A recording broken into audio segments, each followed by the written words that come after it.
فوج انتہا پسند نظریات دشمن عناصر کے عزائم ناکام بنا دے گی، فیلڈ مارشل عاصم منیر کا عزم، کہتے ہیں پاک فوج اندرونی اور بیرونی چیلنجز سے نمٹنے کے لیے مکمل تیار ہے، جدید جنگ میں ٹیکنالوجی سے ہم آہنگی چابک دستی اور فوری فیصلہ ناگزیر ہے۔ Chief of defence forces field marshal Asim Munir کا گجرانوالہ اور سیالکوٹ گیریژنز کا دورہ، فیلڈ مارشل کو آپریشنل تیاری، جنگی استعداد بڑھانے کے اقدامات پر بریفنگ۔ ISPR کے مطابق فیلڈ مارشل نے فیلڈ ٹریننگ ایکسرسائز اور جدید سیمولیٹر ٹریننگ سہولت کا مشاہدہ کیا اور فارمیشن کے اعلیٰ پیشہ ورانہ معیار اور مجموعی تیاری کو سراہا۔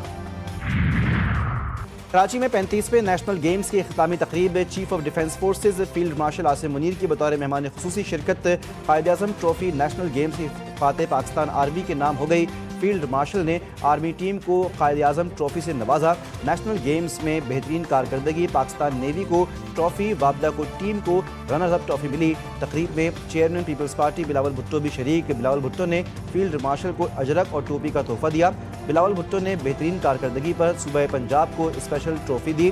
وزیر اعلیٰ سندھ نے بہترین کارکردگی پر پاکستان پولیس کو شیلڈ سے نوازا۔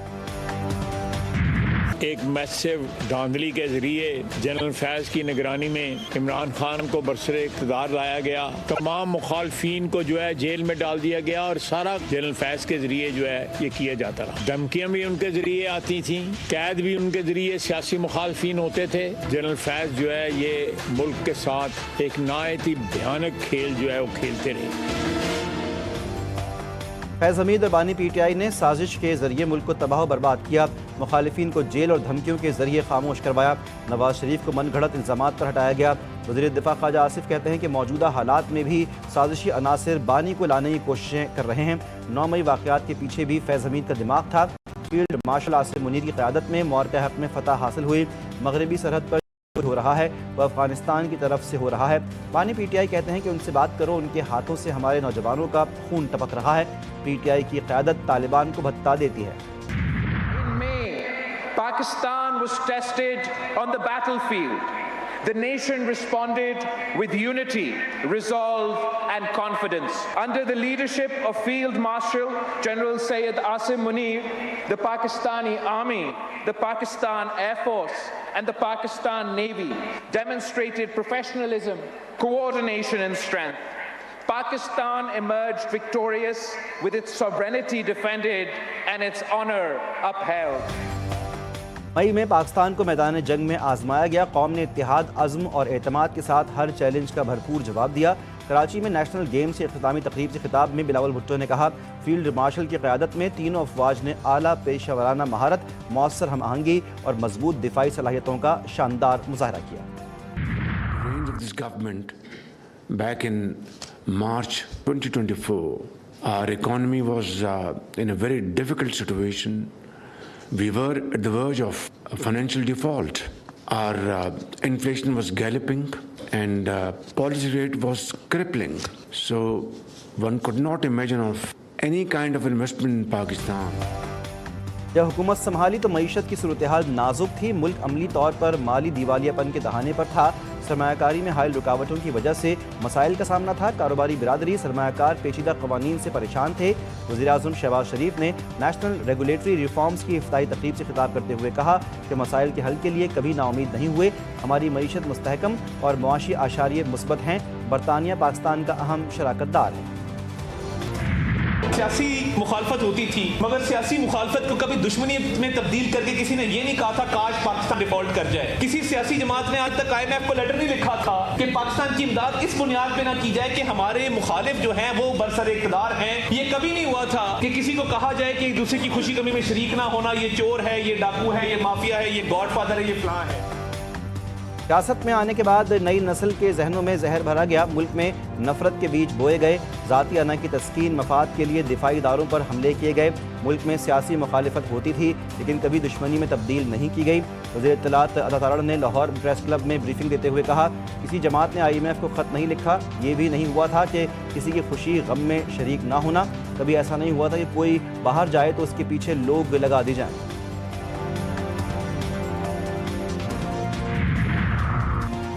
مخصوص سیاسی عناصر کا ایک اور جھوٹا پروپیگنڈا بے نقاب، نادرا کی جانب سے امتیازی نوٹس سے متعلق ٹویٹ مسترد۔ نادرا کے مطابق پاکستان بھر میں نادرا کے کسی بھی دفتر میں لسانی امتیاز پر مبنی کوئی نوٹس آویزہ نہیں کیا گیا۔ نادرا نے اپنے قومی مینڈیٹ کے تحت تمام شہریوں کو بلا امتیاز خدمت فراہم کرنے کی وضاحت بھی پیش کی۔ این ایف سی میں چاروں صوبوں نے ایک دوسرے کی بات سنی، اداروں کے اندر کمی کوتاہی کو دور کریں گے۔ وزیر خزانہ محمد اورنگزیب نے کہا کہ جنوری تک این ایف سی پر کمیٹی کو بلا کر آگے بڑھیں گے۔ آئی ایم ایف سے اسٹرکچرل ریفارمز پر بات ہوگی۔ ہر طرف بات ہو رہی ہے کہ آئی ایم ایف نے مزید پابندیاں لگائیں، ٹیکس نظام میں بہتری کے لیے اصلاحات متعارف کروائیں۔ گیس سیکٹر کا گردشی قرضہ ختم کرنے کے لیے بوجھ عوام پر ڈالنے کا پلان تیار۔ حکومت کا پیٹرولیم مصنوعات پر مزید 5 روپے پی ڈی ایل بڑھانے کا منصوبہ۔ گردشی قرضہ آئندہ 6 برسوں کے دوران ختم کیا جائے گا۔ گیس کمپنیوں سے ملنے والے ڈیویڈنڈ کو واپس منتقلی سے گردشی قرضہ ختم کرنے کے لیے سیٹل کیا جائے۔ 1400 ارب روپے naan recovery line losses, tariff differential, 300 ارب روپے ٹیکس اور سود کے شامل۔ ایبٹ آباد میں ڈاکٹر وردہ قتل کیس میں سنسنی خیز انکشافات۔ مرکزی ملزمہ ردا کا شوہر بھی امیر کبیر نکلا۔ ملزم وحید اور اس کے خاندان کے پاس کروڑوں روپے مالیت کی کوٹھیاں، پلازے اور دکانیں نکلیں۔ ملزم وحید کی سیل لگ گئی۔ 5 دکانوں میں کروڑوں روپے کا سامان موجود۔ دکانوں کے ملازمین کی تعداد 100 سے زائد تھی۔ ملازمین کو ماہانہ 20 لاکھ روپے سے زائد رقم تنخواہ کی مد میں ادا ہوتی تھی۔ دکانوں سے کم ماہانہ آمدن 2 کروڑ سے زائد تھی۔ مرکزی ملزمہ ردا کے مختلف لوگوں کے نام سے بنائے گئے 16 اکاؤنٹس بھی منظر عام پر آ گئے۔ لاہور کے تھانہ سمندر کی حدود میں 2 بہنوں سے مبینہ اجتماعی زیادتی۔ ملزمان نے دونوں بہنوں کو اسلحے کے زور پر زیادتی کا نشانہ بنایا۔ متاثرہ خواتین کی والدہ کی مدعیت میں زیادتی کا مقدمہ درج۔ مقدمے میں طیب عمر، علی اکبر وٹو، احمد رضا سمیت دیگر ملزمان نامزد کیے گئے۔ قصور میں 2 موٹر سائیکلوں میں تصادم، 4 افراد جاں بحق، 2 شدید زخمی۔ ہیڈ بلوکی روڈ پر پیش آنے والے حادثے میں موٹر سائیکلوں پر سوار 23 سالہ حسنین، 21 سالہ وسیم، 20 سالہ عمر، 22 سالہ علی حسن موقع پر چل بسے۔ زخمیوں کو تشویشناک حالت میں ٹراما سینٹر پھول نگر منتقل کیا گیا۔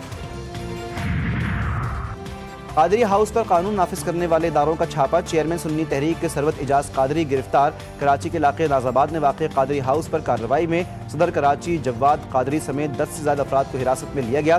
حراست میں لیے گئے افراد کو نامعلوم مقام پر منتقل کر دیا گیا۔ ملزمان بھتہ خور سمت کاٹھیا واڑی گروپ سے رابطے میں تھے۔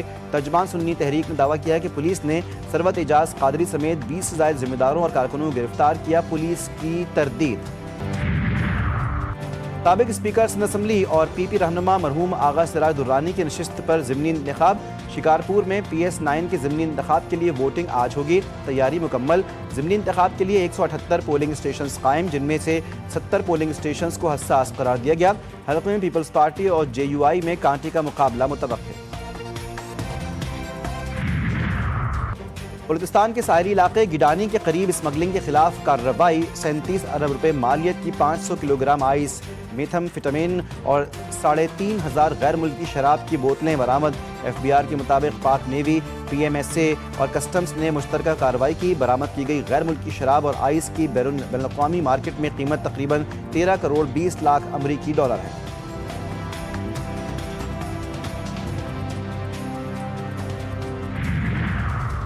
بلوچستان کے ضلع بارکھان میں زلزلے کے جھٹکے۔ زلزلہ مرکز کے مطابق ریکٹر اسکیل پر شدت 5 ریکارڈ کی گئی۔ زیر زمین زلزلے کی گہرائی 25 کلومیٹر تھی۔ زلزلے کا مرکز بارکھان سے 30 کلومیٹر شمال مشرق میں تھا۔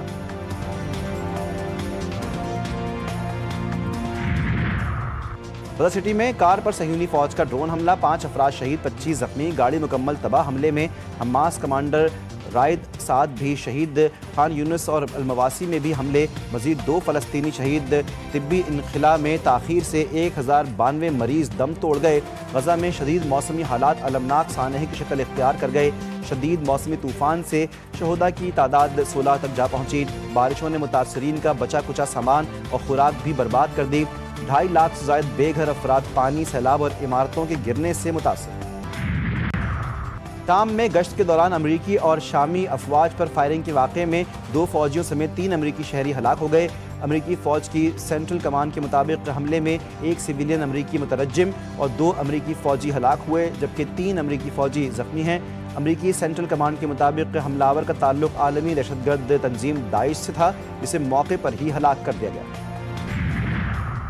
نیپال میں حکومت کا تختہ الٹنے میں امریکی کردار منظر عام پر آ گیا۔ افشا ہونے والی خفیہ دستاویزات میں انکشاف امریکہ نواز اداروں نے نوجوانوں کو احتجاج اور سیاسی مداخلت کی خفیہ تربیت دی۔ $3.5 لاکھ کے پروگرام کے ذریعے نوجوانوں کو منظم احتجاج، توڑ پھوڑ، سرکاری عمارتوں پر حملوں سمیت مختلف حربے سکھائے گئے۔ رپورٹ کے مطابق امریکی حکمت عملی کا مقصد نیپال میں چین اور بھارت کے اثر و رسوخ کو محدود کرنا۔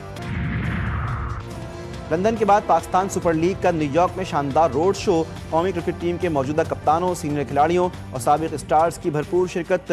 PSL کو عالمی سطح پر متعارف کروانے کی کوششیں تیز، 13 دسمبر کو نیو یارک میں بڑا ایونٹ۔ بھارت میں کھیلوں کا ایک اور ایونٹ، بد انتظامی کا شکار ارجنٹینا کے star footballer Lionel Messi کی کولکتہ اسٹیڈیم آمد۔ تماشائیوں نے بے قابو ہو کر اسٹیڈیم میں توڑ پھوڑ کی۔ سٹار فٹ بالر کو 10 منٹ بعد ہی اسٹیڈیم سے واپس جانا پڑا۔ ملک کے بالائی علاقوں میں آج سے بارش اور پہاڑوں پر برف باری کی پیشگوئی۔ پشاور، سوات، مانسہرہ سمیت خیبر پختونخوا کے کئی علاقوں میں بادل جم کر برسے۔ باجوڑ، محمد، اپر کرم، پارا چنار، مالاکنڈ سمیت ہزاروں ڈویژن میں ہلکی بارش متوقع۔ محکمہ موسمیات کے مطابق اسلام آباد اور راولپنڈی میں بادل کل سے برسیں گے۔ گل بلتستان اور آزاد کشمیر کے بھی کئی علاقوں میں بارش کا امکان۔